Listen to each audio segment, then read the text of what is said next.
Disclaimer, Tagalog version, paalala, ang kwentong ito ay isang gawa-gawang salaysay na ibinatay sa mga alamat, paniniwala, at mga sabi-sabi na umiikot sa ating kultura. Anumang pagkakahawig sa tunay na tao, lugar, o pangyayari ay hindi sinasadya at pawang nagkataon lamang. Ang mga temang tinalakay, gaya ng aswang, ritual ng dugo, at iba pang elemento ng katatakutan, ay bahagi ng kathang-isip na naratibo para sa aliw at pagninilay. Hindi layunin ng kwentong ito ang manakot, manghikayat ng paniniwala sa kababalaghan, o sirain ang reputasyon ng sinuman o anuman. Angkop lamang ito sa mga matured na manonood mambabasa. Mag-ingat at manood magbasa sa liwanag. Ang kwento ay nagsisimula sa isang mapayapang barangay sa dulo ng probinsya ng Quezon, sa isang lugar na halos hindi naaabot ng signal, kung saan ang mga tao'y kilala ang isa't isa at bawat sulok ng lugar ay tila may sariling kwento. Kilala ang Barangay San Roque sa malamig na simoy ng hangin, luntiang kagubatan sa paligid, at ang tila ba bulong ng kalikasan tuwing sumasapit ang gabi. Sa kabila ng kapayapaang ito, may bahagi ng barangay na bihirang daanan, isang maliit na eskinita na patungo sa lumang bahay na yari sa kahoy. Hindi ito basta-basta nilalapitan. Maging ang mga matatanda sa lugar ay umiiwas na dumaang malapit dito kapag sumasapit na ang dilim. Isang araw, dumating sa barangay ang isang dalagang si Ana, 26 anyos, isang manunulat na nagpasya munang iwan ang syudad upang makahanap ng inspirasyon sa katahimikan ng probinsya. Sa tulong ng kaibigang si Ate Lorna, pansamantala siyang nanirahan sa bakanteng bahay ng kanyang lolo sa San Roque. Maganda ang simula, malinis ang hangin, tahimik ang paligid, at magiliw ang ilang mga kapitbahay. Ngunit agad napansin ni Ana ang isang kakaibang bagay. Gabi-gabi, mula sa isang lumang bahay sa dulo ng eskinita, may naamoy siyang malansang usok, tila amoy ng dugot pampalasa. May matandang babae raw na nakatira roon. Ang tawag sa kanya ng mga tao ay Aling Iska. Hindi siya masyadong lumalabas, nak. Pero wag mong pansinin. Matagal na yan dito, sabi ni Ate Lorna nang minsang itanong ni Ana kung sino ang matandang laging nagluluto sa gabi. Lingid sa kaalaman ni Ana, sa bahay na yon pala laging may inihahandang dinuguan gabi-gabi. Minsan, mag-aalas 10 ng gabi, nadaanan ni Ana ang harap ng bahay ni Aling Iska. Napalingon siya sa altar sa may gilid ng bakod. May mangkok ng dinuguan. Bagong handa. May usok pa. At sa likod ng bintana ng bahay, may aninong tila nakatitig sa kanya. Siguro'y tradisyon lang, bulong ni Ana sa sarili. Pero habang lumilipas ang mga araw, napapansin niyang laging may kakaibang presensya sa gabi. Tila may mga matang nakamasid sa kanya. Minsang nagising siya sa tunog ng tila kaluskos sa bubungan. Sinilip niya ang labas, wala naman. Ngunit ang dinuguang naaamoy niya ay tila hindi lang pagkain, parang may dala itong sumpa. Kinabukasan, nagtanong-tanong si Ana sa mga tao sa palengke. Yan si Aling Iska, matagal na dito.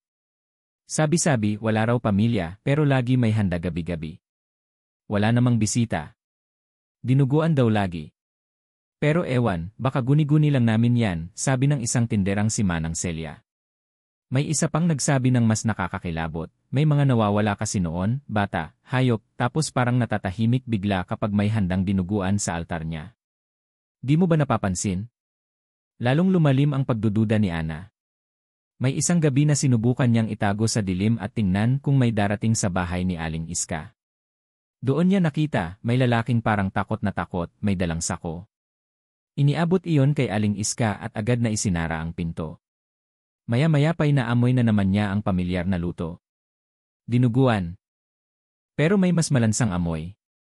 Hindi ito karaniwang baboy o manok. Sa panahong ito, nagsisimula ng makaramdam si Ana ng kaba. Iba ang dalang enerhiya ng bahay ni Aling Iska. At ang mga ngiti ng matanda, kapag sila'y nagkakasalubong sa kalsada, tila ba may laman. Parang alam nito ang iniisip niya. Sa paglipas ng gabi, unti-unting nawawala ang katahimikan ng San Roque sa kanyang paningin. Mas lumalalim ang gabi, mas tumitindi ang hinala. At sa bawat gabi ng pag-aalay ng dinuguan, may kapalit na katahimikan. Isang uri ng katahimikang bumabalot sa takot at lihim. Pagkatapos ng ilang linggo sa Barangay San Roque, lalong naging bukas ang damdamin ni Ana sa mga kaganapan sa paligid, pero ang isang bagay ay hindi niya pa rin matanggap, ang misteryosong ugali ng kapitbahay nilang si Aling Iska. Minsang naglalakad siya pauwi galing palengke, napansin niyang nakaabang sa may post si Aling Iska. Walang kibo, nakatitig lang sa kanya. Bitbit ni Ana ang kanyang pinamiling gulay at karne. Dumaan siya sa harap ng matanda, sabay ngiti. Magandang hapon po, bati ni Ana. Ngunit hindi siya sinagot. Sa halip, isang malamig na tingin ang ibinigay ng matanda. Parang may sinusukat, parang binabasa ang kaluluwa ni Ana. Hindi ito ang unang beses na naranasan niya ito. Minsan pa nga'y nakita niya si Aling Iska na nakaupo sa tapat ng altar, may hawak na itim na kandila at tila may binubulong. Hindi niya alam kung panaginip lang iyon, pero mula noon, hindi na siya mapakali. Sa araw, tila walang nangyayari, normal ang lahat. Ang bahay ni Aling Iska ay luma, gawa sa madilim na kahoy, may sirang bubong at lumang kurtina sa bintana. Pero sa gabi, tila ito'y nag-iba. Minsan, makikita mong bukas ang mga ilaw bandang hating gabi. Minsan, may tunog ng pagkiskis ng kutsilyo o basag na tinig na tila umaawit ng dasal. Dahil sa kanyang pagkamanunulat, sinimulan ni Ana ang personal na talaan ng mga kakaibang nangyayari tuwing gabi, Abril 13, 11:50 US, na amoy na naman ang dinuguan. Malansa. Mas matapang kaysa dati. Abril 15, 12:10 yes, may narinig na huni ng ibon. Hindi karaniwang huni. Parang iyak ng sanggol. Abril 16 na, 1:00 biglang nag-brownout. Pagtingin ko sa bintana, may aninong dumaan sa tapat ng bahay. Habang lumalalim ang mga gabi, lumalakas din ang takot ni Ana. Kinausap niya si Ate Lorna, pero tila ayaw nitong pag-usapan si Aling Iska. Huwag ka nang makialam dyan, nak. Basta huwag kang lalapit lalo na sa gabi, ani nito. May mga bagay na mas mabuting huwag malaman. Ngunit hindi mapigilan ni Ana ang kanyang kuryosidad. Isang gabi, nagkunwaring may naiwang gamit sa labas siya at lumabas ng bahay. Itinatago niya ang sarili sa anino ng puno, sa tapat lang ng bahay ni Aling Iska. Doon niya nasaksihan ang hindi niya inaasahan. Sa loob ng bahay, may kandilang pula, isang lamisang puno ng dahon, ugat, at mga basag na itlog na may dugo. Sa gitna ay isang mangkok ng dinuguan. Mula sa itaas ng hagdan ay bumaba si Aling Iska, suot ang itim na duster, at nagsimulang magsalita ng kakaibang wika. Tila hindi Tagalog. Hindi rin Latin. Para bang sinaunang orasyon. Napaatras si Ana. Ang katawan niya'y nilamig. Ang buhok sa batok ay tumayo. Dali-dali siyang pumasok sa bahay at isinara ang pinto. Simula noon, unti-unti nang nagbago ang pananaw ni Ana kay Aling Iska. Hindi na ito basta matandang babae lang. Hindi ito ordinaryo. May tinatago ito. Habang lumilipas ang mga gabi, napansin ni Ana na may ritual si Aling Iska. Laging eksaktong 11:59 magsisimula ang pag-aalay. Laging may dinuguan. At laging may nawawalang alaga sa paligid, pusa, manok, aso. Minsang kinausap niya ang isang batang lalaki, si Jonjon, na minsang naglaro malapit sa bakuran ni Aling Iska. Ate, nakita ko po siya, hiniwa niya yung pusa. Tapos nilagay niya sa kaldero, bulong ng bata. Nanlamig si Ana. Gusto na niyang iwan ng barangay, pero parang may humihila sa kanya.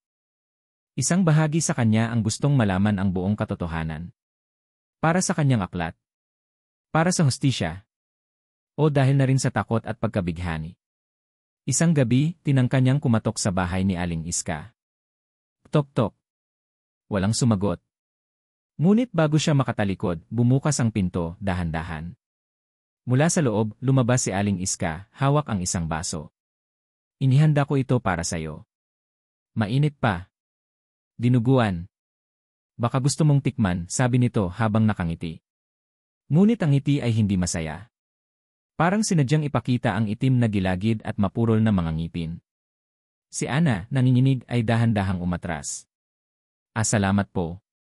Baka sa susunod na lang po, sagot niya. At mula sa gabing iyon, alam ni Ana hindi na siya basta manunulat lang. Isa na siyang saksi sa isang kakaibang lihim na dapat ay hindi niya nalaman. Isa na siyang target. Isa na siya sa mga taong nakakaalam. At sa bawat araw na lumilipas, unti-unti siyang kinakalaban ng kanyang sariling isipan. Kakaiba si Aling Iska. Hindi siya basta matanda lang. Isa siyang anino ng dilim sa isang tahimik na barangay. At ang kanyang dinuguan hindi lang basta pagkain. Isa itong alay. Isang paanyaya. Isang babala. Makalipas ang ilang araw mula nang alukin ni Aling Iska si Ana ng mainit na dinuguan, tila hindi na bumalik sa dati ang kanyang katahimikan. Sa bawat gabi, parang may bumubulong sa kanya mula sa dilim. Hindi ito ordinaryong ingay. Hindi rin ito guni-guni. Isa itong tinig na malalim, pabulong, tila sinasadyang manggaling sa likod ng kanyang tenga. Umalis ka na bago ka pa maubos, ganito ang mga salitang paulit-ulit na naririnig ni Ana tuwing papikit na siya. Ang kanyang mga panaginip ay naging mga bangungot. Paulit-ulit siyang nakakakita ng dugo, mga aninong walang mukha, at isang matandang nakangisi, habang niluluto ang dinuguan, parang pinapanood siya habang natutulog. Isang hapon, habang nasa tindahan ng gulay, napansin ni Ana na tila iniiwasan siya ng ilang tao sa barangay. Ang mga batang dati masigla at malapit sa kanya, ngayon ay tahimik at umiiwas ng tingin. Maging si Ate Lorna ay nag-iba. May nasabi ba akong mali, Ate Lorna? Tanong ni Ana. Hindi naman, nak, sagot nito, sabay iwas ng tingin. Pero wag ka na kasing nagtatanong-tanong. Hindi lahat ng tanong may ligtas na sagot. Napaisip si Ana, bakit biglang nagbago ang trato sa kanya ng mga tao? Ang tanging naiisip niyang dahilan ay ang sunod-sunod niyang pagtatanong tungkol kay Aling Iska. At hindi lang basta tanong, kundi usisa, halos investigasyon. Nang gabing iyon, muling naamoy ni Ana ang pamilyar na sangsang ng dinuguan mula sa bahay ni Aling Iska. Pero mayong gabi, mas malakas ang amoy. Mas matapang. Halos mapasuka siya. Lumabas siya ng bahay para sumagap ng hangin, ngunit pagkalabas niya, naroon si Mang Andoy, ang matandang mangingisda na kilala sa lugar. Iha, mahina nitong sabi, hindi ko na kaya ang konsensya ko. Matagal ko nang alam ang ginagawa ng matandang yon, biglang tumigil si Ana. Anong ibig mong sabihin, Mang Andoy? Lumingalinga muna si Mang Andoy bago muling nagsalita. Alam mo bang hindi lang hayop ang ginagamit sa mga alay niyang yon? May panahon noon, di lang isang bata ang nawala. Pero walang gustong magsalita. Takot ang lahat. Dahil kapag sumalungat ka sinusunod ka ng mga anino niya. Napakapit si Ana sa bakod. Ang kanyang kutob ay nagiging katotohanan. Hindi ko sinasabing totoo lahat ng sabi-sabi, dagdag ni Mang Andoy, pero nakita ko na yan dati. May ritual siyang ginagawa sa loob. May altar, may mga dasal na hindi ko maintindihan. At ang pinakaimportante sa lahat, ang dugo. Laging may dugo. Maya-maya, napatingin si Mang Andoy sa gilid, tila may nakita. Nang bumaling si Ana, wala naman siyang nakita.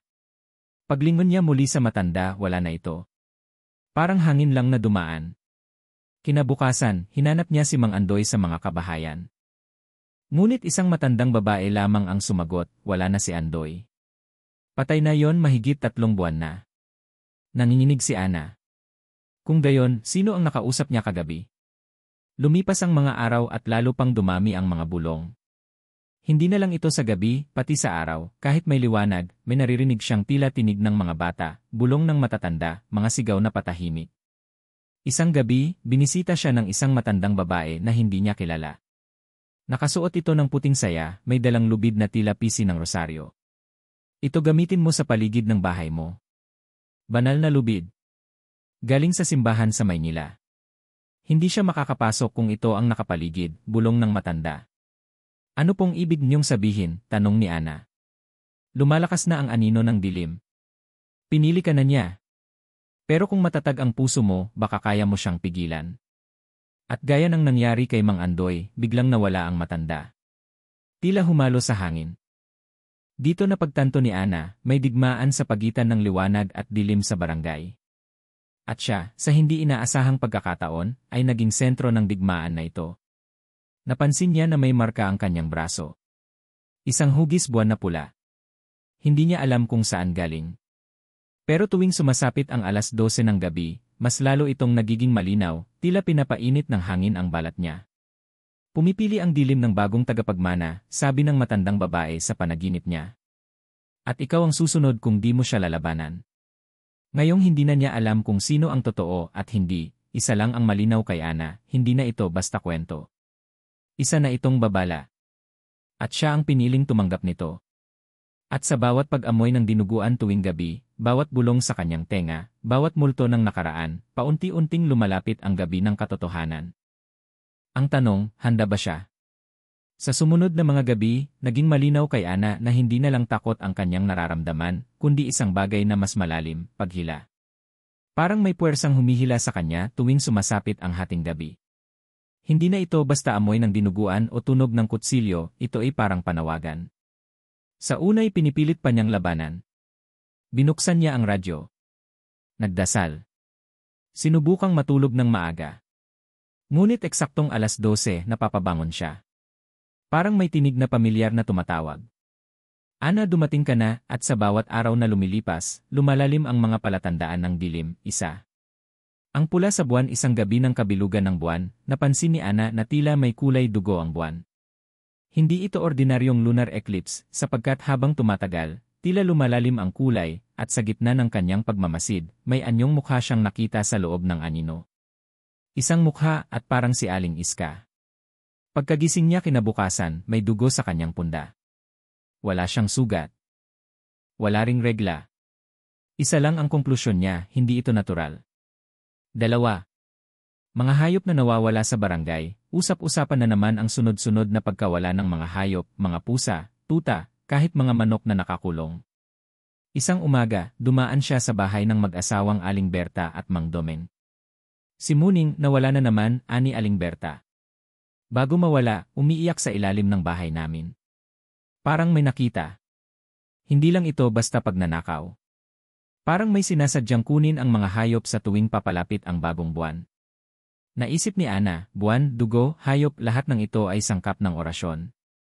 3. Ang mga yapak sa gabi madalas, tuwing madaling araw, may naririnig si Ana na tunog ng paa sa kanilang bubungan. Hindi lakad ng tao. Parang mabigat pero mabilis. At minsan, may kasamang tila tunog ng matatalim na kuko. Isang beses, tumingin siya sa labas at nakita ang bakas ng paa sa putik. Hindi normal na bakas, parang kambing na may daliri ng tao.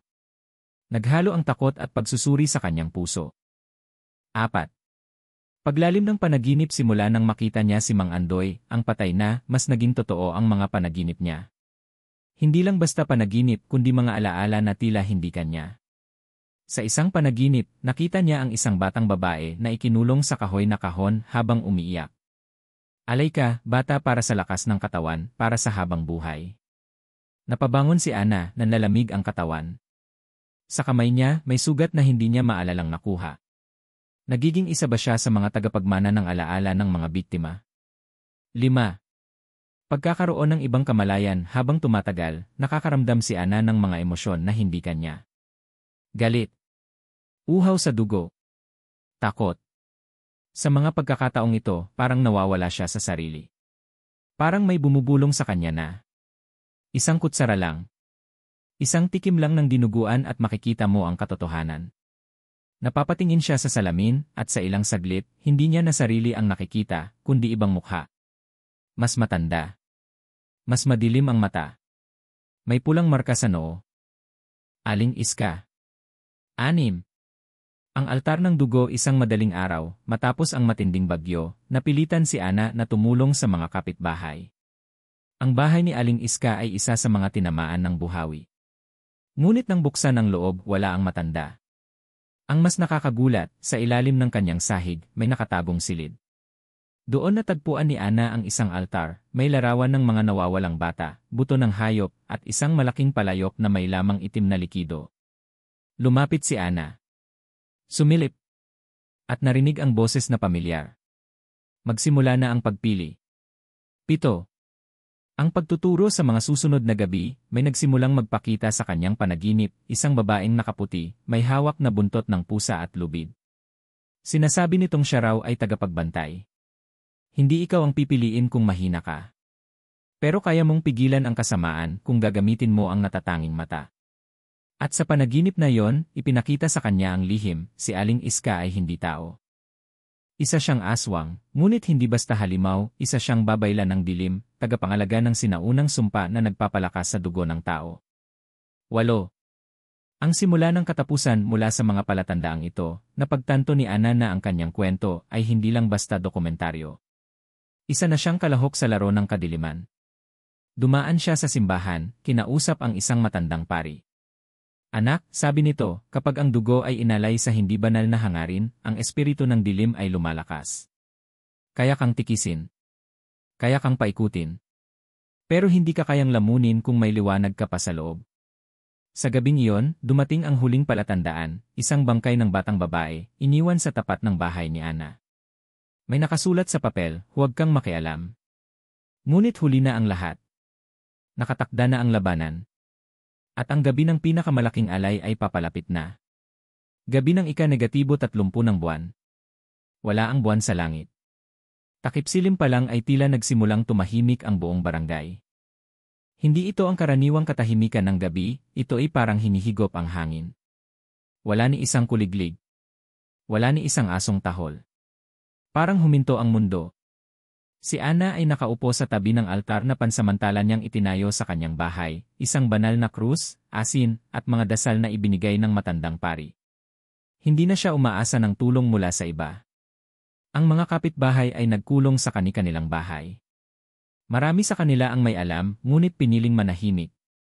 8:00 pa lang, naramdaman na niya ang kakaibang puwersa. Ang lupa sa ilalim ng kanyang paa ay tila may umuungol, dahan-dahang bumababa ang temperatura ng paligid. Pagdating ng 10:00, nakarinig siya ng matandang sigaw, malalim, pabulong, at may ritmo. Tumayo siya at sinundan ang tunog. Wala siyang dalang flashlight. Hindi niya rin alam kung bakit hindi siya natatakot. Pero alam niyang kailangan niyang harapin ito. Sa paglapit niya sa bahay ni Aling Iska, napansin niya ang mga kandila na nakaayos sa paligid nito, hugis bilog, parang may sagradong layunin. Sa gitna, nandoon si Aling Iska. Nakaupo. Nakangiti. May hawak na mangkok ng itinim na dugo. Ana, bulong nito, ikaw ang pinili. Ngayon ang gabi ng pagsalin. Ang gabi ng pagbabago. Halika na. Tanggapin mo ang handog. Hindi gumalaw si Ana.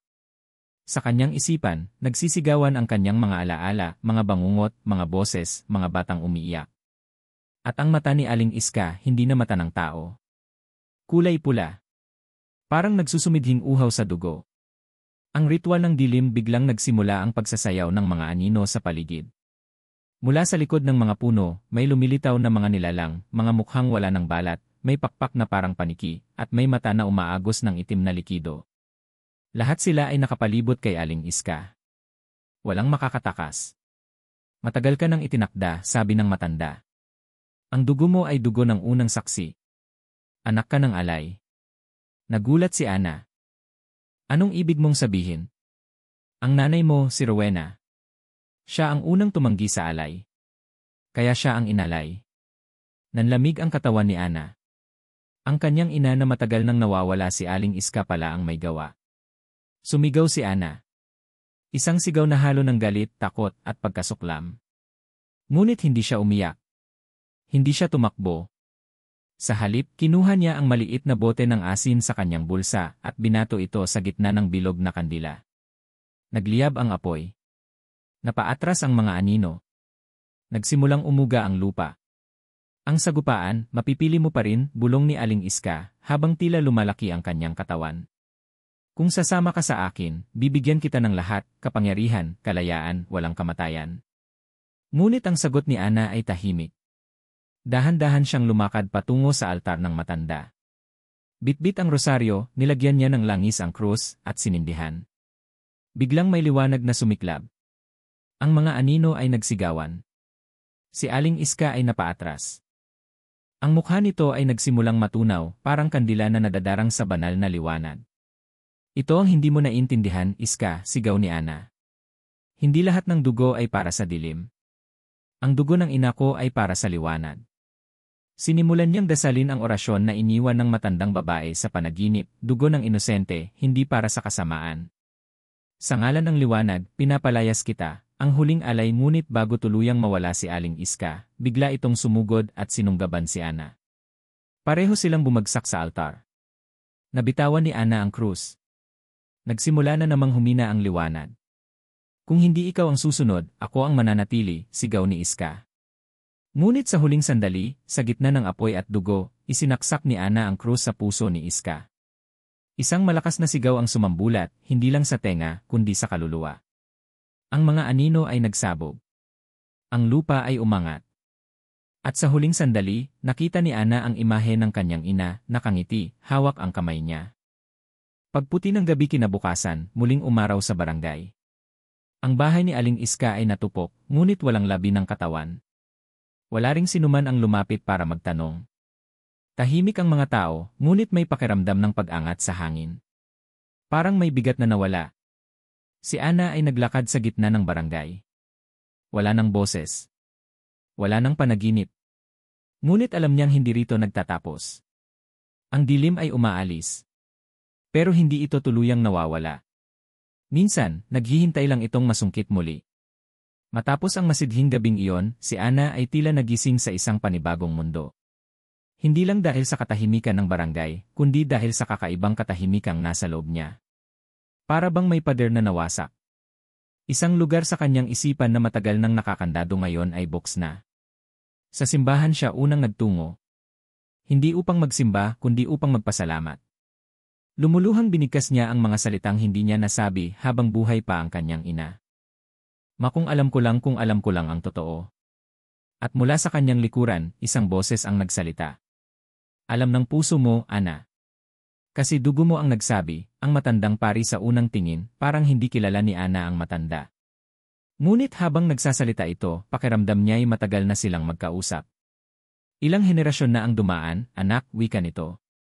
At sa bawat henerasyon, may isang gising. Ikaw yun ngayon. Isa kang tagapagbantay ng balanse. Hindi maintindihan agad ni Ana. Hindi lahat ng aswang ay halimaw. At hindi rin lahat ng banal ay matuwid. Sa pagitan ng liwanag at dilim, may nakatayo, at ikaw iyon, ang aklat ng mga itinatago ipinakita ng pari kay Ana ang isang lumang aklat. Gawa sa balat, may mga pahina ng sinaunang sulat. Mga orasyon. Mga pangalan. Mga kwento ng mga batang inalay.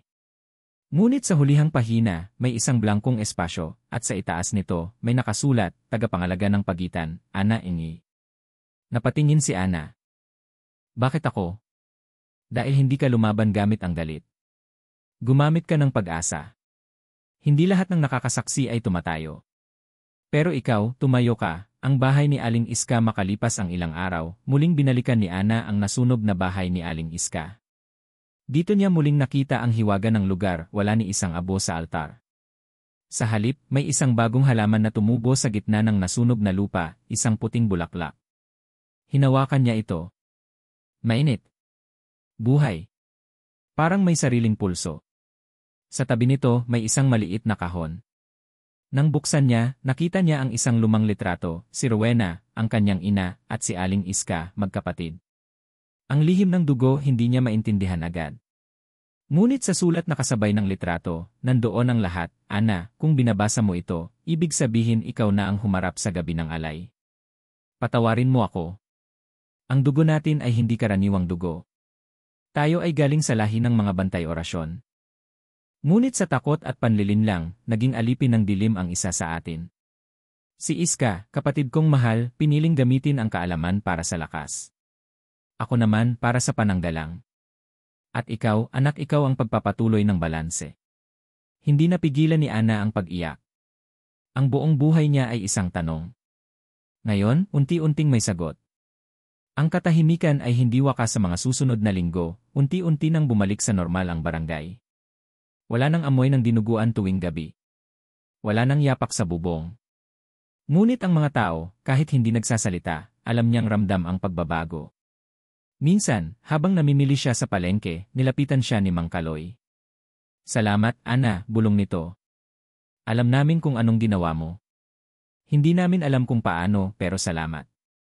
Napangiti siya. Minsan, sapat na ang isang bulong para ipaalam na hindi ka nag-iisa.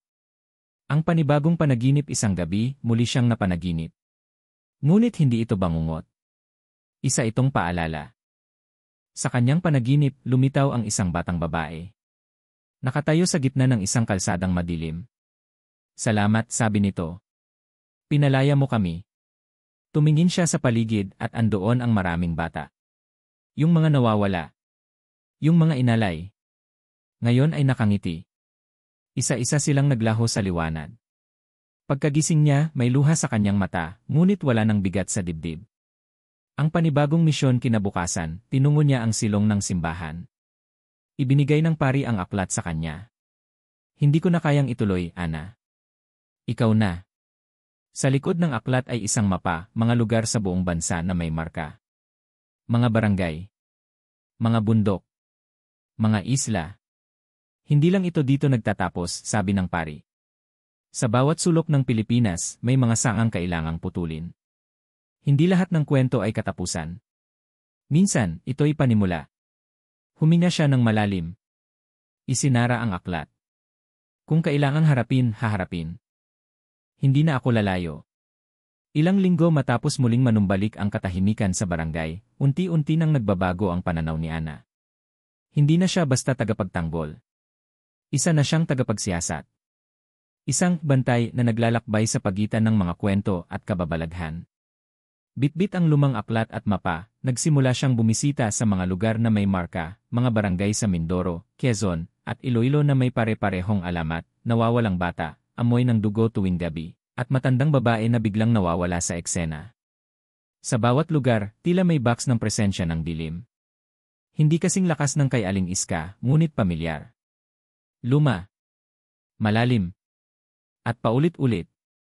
Isang pamilyar na pattern sa bayan ng San Rafael, Quezon, may napansin si Ana, isang lumang bahay malapit sa sapa. Ayon sa mga matatanda, mahigit 100 taon na itong nakatayo, at kahit ilang bagyo ang dumaan, hindi ito nawasak. May nilalang sa loob niyan, sabi ng isang matandang babae sa kanya. Hindi mo lang nakikita, pero nararamdaman mo. Kinagabihan, binantayan ni Ana ang bahay. At muli niyang naranasan ang pamilyar na kilabot, paglamig ng hangin, katahimikan ng gabi, at isang itim na ibon na paulit-ulit na dumadapo sa bubong. Bago pa man siya makalapit, narinig niya ang bulong. Hindi ka na namin matatakasan, tagapangalaga. Napalingon siya, ngunit walang tao. Sa halip, sa lupa sa harap niya, may ukit na parehong simbolo na nakita niya sa bahay ni Aling Iska, isang mata, isang patak ng dugo, at isang bituin. Ang kapatiran ng kadiliman sa tulong ng mga nakakalap niyang tala at orasyon mula sa aklat, nalaman ni Ana na si Aling Iska ay hindi nag-iisa. Siya ay kabilang sa isang sinaunang samahan na tinatawag na Anak ng Luma, isang kulto ng mga nilalang na sumasamba sa pinanggalingan ng kadiliman. Sa bawat henerasyon, may 3 itinatagong ina ng alay. Si Aling Iska ay isa lamang sa kanila. Kung may 3 silang ina ng alay, bulong ni Ana, 2 pa ang nananatiling buhay. At sila'y naghihintay. Umaasa. At naghahanda sa muling pagbubukas ng ritual ng itim na buwan. Ang mapa ng muling pagbubukas sa gitna ng aklat, isang pahinang dati blanko, ay biglang nagkaroon ng bagong sulat habang binabasa ni Ana ito. Isa itong mapa ng Pilipinas, ngunit may pulang guhit na parang pagkonekta ng mga punto ng dugo, San Rafael Balete Siquijor San Juan, La Union. Ito ang mga lugar na konektado sa itim na buwan. At kung sakaling bumalik ito, ang buwan ng 3 gabi, muling bubukas ang pinto ng kadiliman. Napakapit si Ana sa kanyang dibdib. Hindi pa pala ito tapos. Nagsisimula pa lang ako, isang babae at ang bata sa isa sa kanyang paglalakbay sa bayan ng Balete, Batangas, may nasalubong siyang mag-ina, tahimik, mapagmatsyag, at tila may alam sa kung sino siya. Tagapangalaga ka, hindi ba? Tanong ng babae. Matagal ka na naming hinihintay. Nang tanungin ni Ana kung bakit, sinabi ng babae ang isang nakabugulat na revelasyon. Ang anak ko ay tagapagmana rin. Pero baliktad. Napakunot noo si Ana. Ipinaglihi siya sa gabi ng itim na buwan. Isa siyang anak ng dilim. Ngunit lumaban siya sa tadhana niya. Tinakasan namin ang kulto. Nais naming tumulong. Sa unang pagkakataon, may nilalang mula sa kabilang panig ang kusang lumapit sa liwanag. Paghahanda sa muling pagsiklab bumalik si Ana sa kanyang barangay na may bitbit na bagong kaalaman at bagong misyon, mga taong tulad niya, mga gising, ay kailangang pagsama-samahin. Kailangan nila ng kaalyado. Dahil sa susunod na pagkakataong bubukas ang pinto ng dilim, hindi na lang ito isang bayan. Magsisimula siya ng bagong samahan, ang mga bantay liwanag. Gamit ang aklat, mapa, at mga dasal na minana, sinimulan niyang sanayin ang ilang piling kabataan sa kanilang lugar, pagprotekta gamit ang asin, pagkilala sa anino, pagdinig ng mga bulong, at paninindigan sa gitna ng takot. Ngunit sa likod ng lahat ng paghahandang ito, alam niyang may hindi pa rin siya alam, isang huling sikreto. Isang lihim na nakabaon sa lupa muling binalikan ni Ana ang kinatatayuan ng bahay ni Aling Iska. Ngunit ngayon, may dala siyang panibagong panaginip, isang imahe ng lihim na pinto sa ilalim ng lupa. Kasama ang bagong kaibigan niyang mag-ina, naghukay sila sa mismong altar kung saan huling nawasak si Aling Iska. At sa lalim na halos 2 metro, may natagpuan silang batong may ukit ng sinaunang letra, Ebisum Redeon. Ibig sabihin, ang kailaliman ay babalik. Isang panibagong gabi sa huling eksena ng gabing iyon, habang sinasara ni Ana ang kanyang aklat, may narinig siyang sigaw mula sa may kakahuyan. Isang sigaw na parang bata. Hindi ito normal. Tumayo siya, tumingin sa dilim at humawak sa kanyang krus. Naririto kami. Handa na kami. 3 gabi. 3 alay. 3 ina. Ito ang huling bahagi ng ritual ng ianak ng luma. Ayon sa sinaunang kasulatan na hawak ni Ana, tuwing ika-9 na ikot ng itim na buwan, bubukas muli ang pintuan ng kailaliman, at ang mga ina ng alay ay muling magsasama-sama upang gisingin ang nilalang sa ilalim ng lupa, isang sinaunang espiritu na tinatawag nilang Inang Kadiliman. At ngayong gabi, ito na ang huling gabi ng ikot. Paghahanda ng liwanag sa gitna ng bundok kung saan nagtagpo ang 3 linya sa mapa, naghanda si Ana kasama ang kanyang mga kaalyado, ang mga kabataang bantay liwanag, ang ina at anak na mula sa kabilang panig, at ang natitirang matandang pari. May dala silang asin, langis, at mga orasyon mula sa sinaunang aklat. Sa paanan ng bundok ay itinayo nila ang 3 altar ng panangga, na binuo mula sa bato, dahon ng ikmo, at dugo ng tagapangalaga. Lahat ay tahimik. Lahat ay takot. Pero buo ang loob nila. Ang takot ay palatandaan ng tunay na laban, bulong ng pari kay Ana. Hindi ito para pumatay.